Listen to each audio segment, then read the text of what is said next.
Aaron Donald, surefire Hall of Fame football player, potential Hall of Famer as a Twitter troll.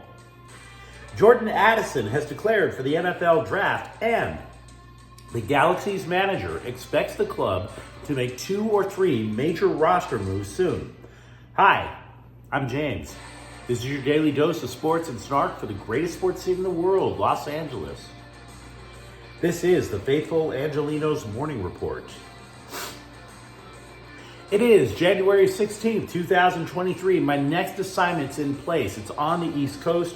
I'm probably going to be broadcasting quickly from that other remote outpost rather soon, but whatever. I believe in being happy while I can, and that's talking LA sports with you guys. If you like the content that we put out, clickety-clack the like button. Clickety-clack the subscribe button. There's a notifications bell. Hit that. It'll let you know when we drop new content. Sharing is caring when people know we exist. And yeah, comment. That's why I created this thing in the first place. Before we go through the news and notes, quick look at the scoreboard. LeBron James became only the second player in NBA history to score 38,000 points. Unfortunately, Philadelphia edged the Lakers 113-112, but James only needs 363 points to catch Kareem Abdul-Jabbar for the all-time scoring lead. Kawhi Leonard dropped 30 points on Houston. The Clippers thumped the Rockets 121-110. Meanwhile, the Houston Rockets are staying in town. They're playing the Lakers tonight over at Crypto.com Arena, 7:30 p.m. Aaron Donald, props to you, dude. He allegedly retired for 8 minutes on Twitter.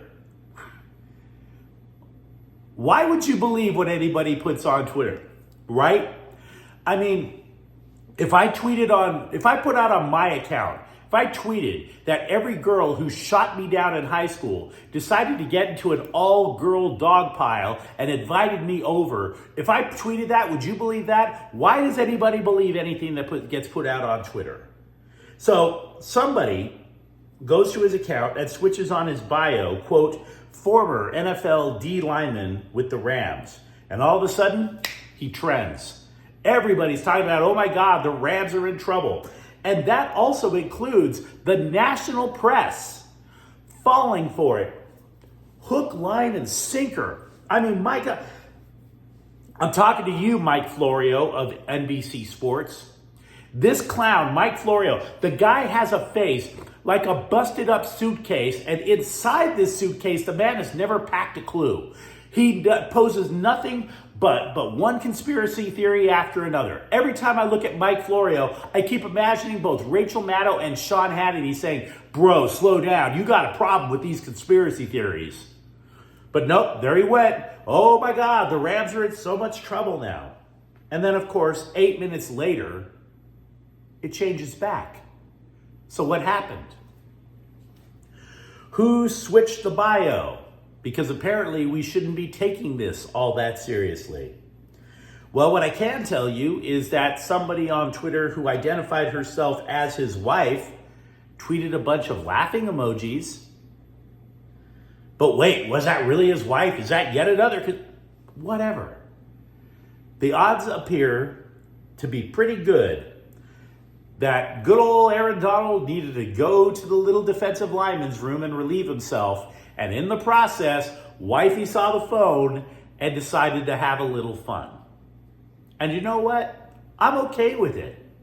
I'm not upset with Aaron Donald. I'm not, if it was his wife who did it, I'm not upset with her. If anything, I'm upset with the national press not even practicing this much skepticism. Nobody bothered to call Aaron Donald and ask if it was true. They only ran with what they saw on Twitter. The national press peeing all over the First Amendment with their own incompetence, I swear to God. USC wide receiver Jordan Addison has declared for the NFL draft, and in all candor, this was just a fait accompli. He's a former Biletnikoff Award winner when he was over at Pitt. That's the award that's given to the best overall wide receiver in college football. He should go in the first round. He's talented. He is dedicated. I've seen him ranked anywhere in terms of overall players from the mid-teens to the early 20s. He has been compared to NFL great Stephon Diggs because of his terrific route running. Now, how much of a loss is this for USC? I don't think too much of one. I'm not trying to discount what Addison is, but if there's one position where the Trojans are stocked, it's wide receiver, wouldn't you say? There is good news for the Trojans. Justin Dedich has announced he will return for 2023 and play center. This pretty much means that the offensive line is probably set despite losing as many as 3 starters. The offensive line is probably set with the exception of left guard. We'll keep you in touch. I could be guilty of drinking, injecting, or snorting hopium when I say what I'm about to say. But it feels as if the moves the Galaxy need to take in order to lift the team back to contender status could come at any moment. I take this because manager Greg Vanney said he anticipates 2 or 3 moves of consequence coming during the winter transfer window. And the way I look at this team, I think the Galaxy have the best midfield in MLS. I do. Ricky Puig is probably an MVP candidate. He plays seamlessly with Gaston Brugman and Mark Delgado. But the question for the Galaxy has always been, where do this elite midfield, where do they pass the ball to, other than Chicharito? Douglas Costa and Kevin Cabral gave the team nothing last year. Now, fortunately for the Galaxy, somebody took Cabral off of their hands, which is fine. And there's also truth to the rumors that the underwhelming Douglas Costa wants to return to Brazil. And a backup forward named Samuel Grandsir wants to return to France due to family issues. So my point is, Vanney did not get specific, but he's also not a stupid man. He's under the impression he needs to bolster the forward spot. And if you do that with the Galaxy in the next couple of weeks, they get the right guys, watch out. You might be asking, though, don't they get plenty of scoring from Dejan Joveljic? Why not promote him to starter? Vanney said last week that it would make an awkward pairing in the sense that both Chicharito and Joveljic both have the same skill set. So the spacing in a 4-4-2 alignment, if the Galaxy went there, just wouldn't be a good fit. And if there's one thing we've learned from having Russell Westbrook and LeBron James on the same roster, spacing kind of matters in an offense.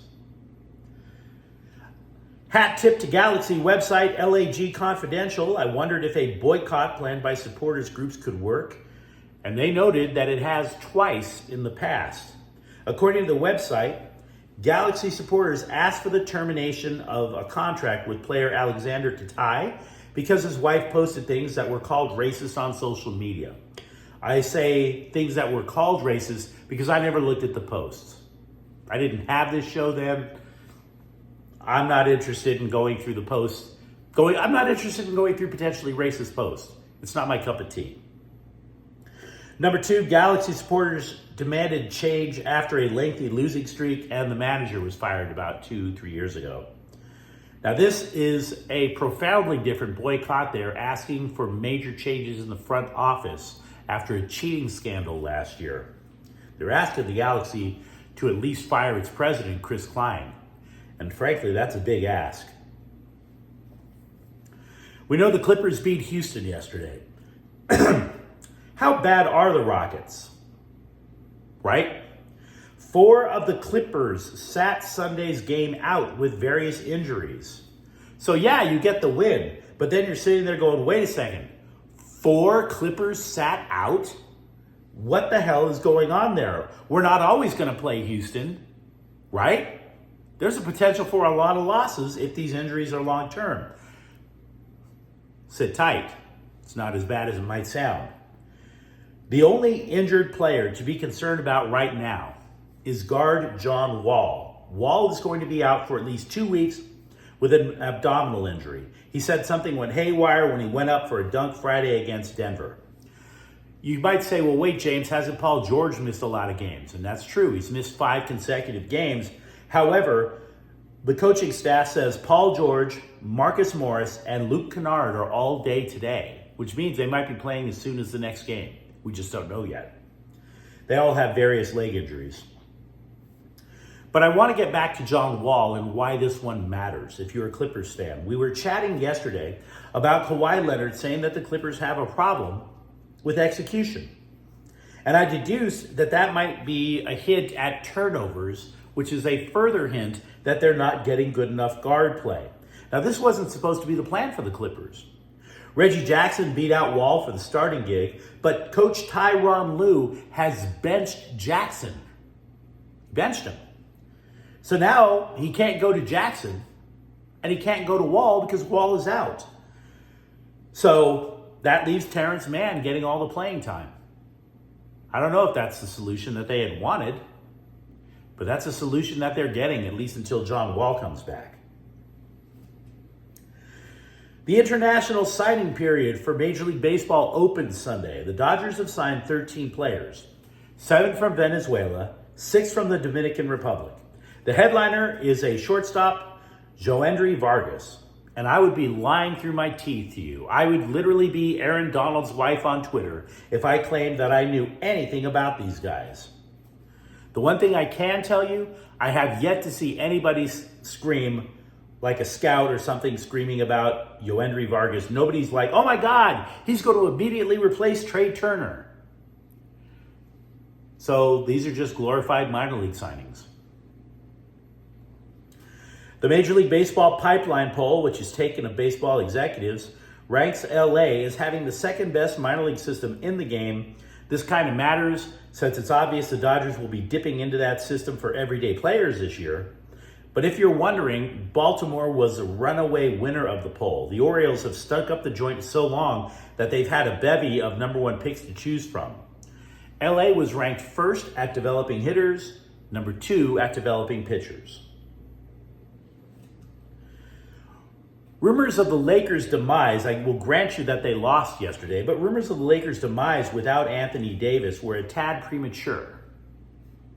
Without him, LA has only gone 7-8, with a really good chance to bring it back up to 8-8 tonight against Houston. Now, I'm not saying Davis is close to returning right now, but his rehab is now including time on the court. So the countdown is on as to when Davis gets that final thumbs up and he's back on the court.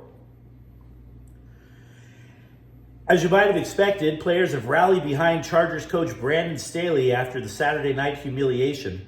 Players who went on record to back up the coach included quarterback Justin Herbert and defensive end Joey Bosa. We do know that there should be a meeting between Chargers ownership and Staley and GM Tom Telesco later this week. We'll have to stay tuned. I still don't believe that they're going to fire Staley over this, but that's just me. We'll keep you caught up as it goes along. But let me know what you think in the comments thread. Let me know what you think about Aaron Donald's Twitter future, or the LA Galaxy, or what about USC without Jordan Addison?